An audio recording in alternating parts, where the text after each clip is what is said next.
Hello दोस्तों। आज जो है सहायक आचार 1 to 5 का अध्याय 1 हम शुरू करने जा रहे हैं, जो परीक्षा के लिए अति महत्वपूर्ण है। तो दोस्तों शुरू करते हैं वीडियो। आत्म परिचय किसकी कृति है? आत्म परिचय ये हरिवंश राय बच्चन का है।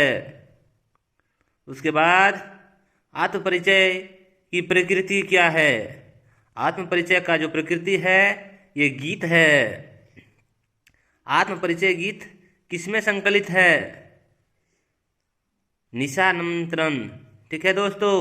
फिर ये क्वेश्चन पूछ देगा कि निशा निमंत्रण जो है कब प्रकाशित हुआ, तो इसका आंसर हो जाएगा 1938 में। कवि ने दुनिया से अपने सामंजस्य को कैसा बताया है? प्रतिकलह का। कवि ने अपने जीवन को कैसा बताया है? विरुद्धों का सामंजस्य। इसमें कंफ्यूज है कि कवि ने अगर सामंजस्य को कैसा बताया है तो इसका आंसर हो जाएगा प्रतिकलह का। अगर यही क्वेश्चन में अगर बताएगा कि कवि ने जीवन को कैसा बताया है तो हम उसको मारेंगे विरुद्धों का सामंजस्य।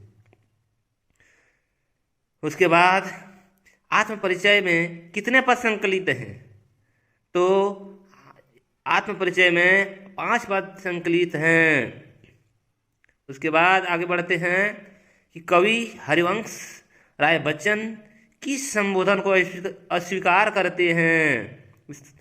तो ये कवि के संबोधन को, मैं सांसों के 2 तार लिए फिरता हूँ।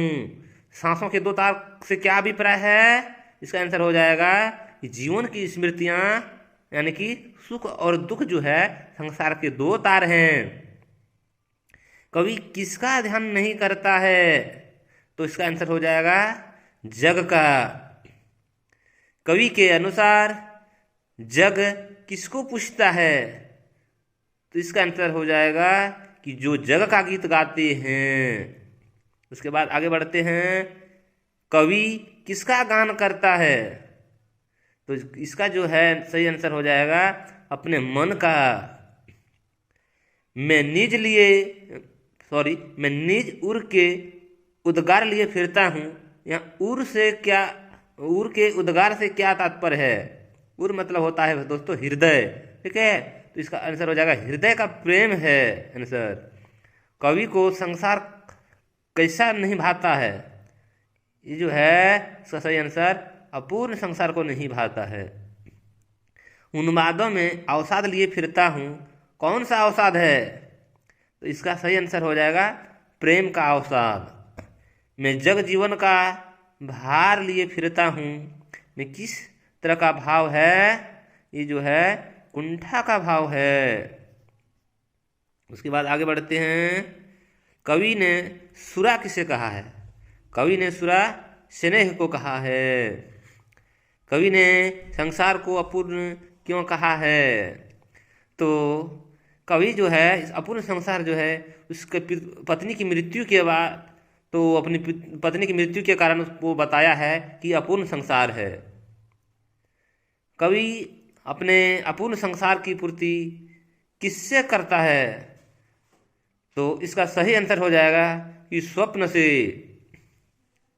कवि के अनुसार दुनिया को जानने से अधिक कठिन कार्य क्या है?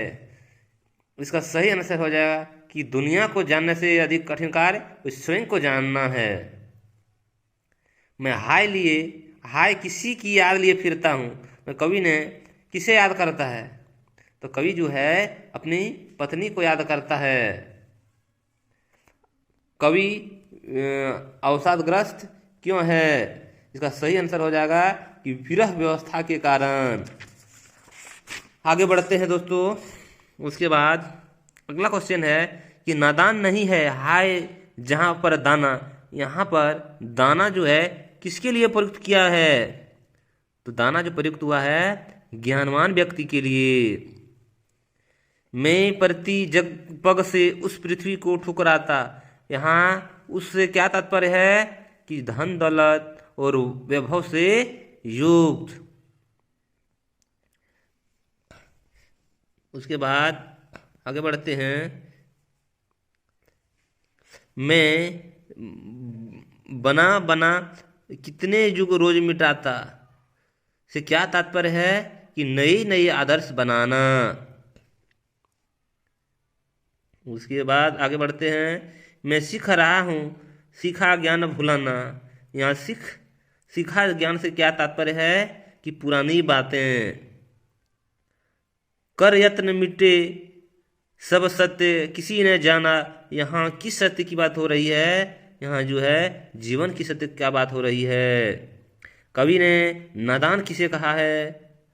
तो इसका सही आंसर हो जाएगा कि जो जानबूझकर सांसारिक लोह मोह के चक्कर में पड़े रहते हैं।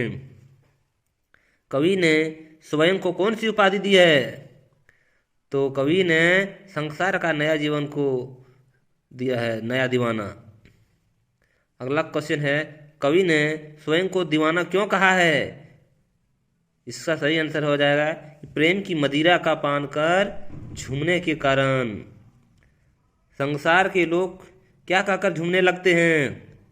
तो दोस्तों इसका सही आंसर हो जाएगा प्रेम गीत सुनकर। कवि किसका भार लिए फिरता है? तो इसका आंसर हो जाएगा कि वो जग जीवन का भार लिए फिरता है। कवि अंत में कौन सा संदेश लिए फिरता है? तो कवि अंत में जो है मस्ती का संदेश लिए फिरता है। बहुत इंपॉर्टेंट क्वेश्चन है कि हरिवंश राय बच्चन का जन्म कब हुआ? तो इसका आंसर हो जाएगा इलाहाबाद। इसको याद रखना है, पूछ देता है। और कहाँ हुआ है? इलाहाबाद। उसके बाद अगला क्वेश्चन कि 1942 से 1952 ईस्वी तक हरिवंश राय बच्चन ने किस स्थान पर प्राध्यापक के रूप में काम किया? इसका सही आंसर हो जाएगा इलाहाबाद में प्राध्यापक के रूप में कार्य किए थे। हरिवंश राय बच्चन किस भाषा से विशेषज्ञ थे? ये तो हिंदी भाषा के थे विशेषज्ञ। अगला क्वेश्चन है कि हरिवंश राय बच्चन भारत सरकार के किस मंत्रालय में कार्यरत थे? इसका आंसर हो जाएगा विदेश मंत्रालय। अगला क्वेश्चन है कि हरिवंश राय बच्चन का संपूर्ण वाङ्मय किस नाम से 10 खंडों में प्रकाशित हुआ? इसका सही आंसर हो जाएगा कि बच्चन ग्रंथावली में। आगे बढ़ते हैं कि हरिवंश राय बच्चन की कविता में किस मध्ययुगीन फारसी कवि के दर्शन दिखाई देते हैं? इसका सही आंसर हो जाएगा उमर खयाम। ठीक है, और 2 क्वेश्चन बचा हुआ है। हरिवंश राय बच्चन किस प्रसारण समूह के साहित्य विभाग से जुड़े थे? इसका आंसर हो जाएगा ये हरिवंश राय जो थे आकाशवाणी प्रसारण समूह के विभाग से जुड़े हुए थे।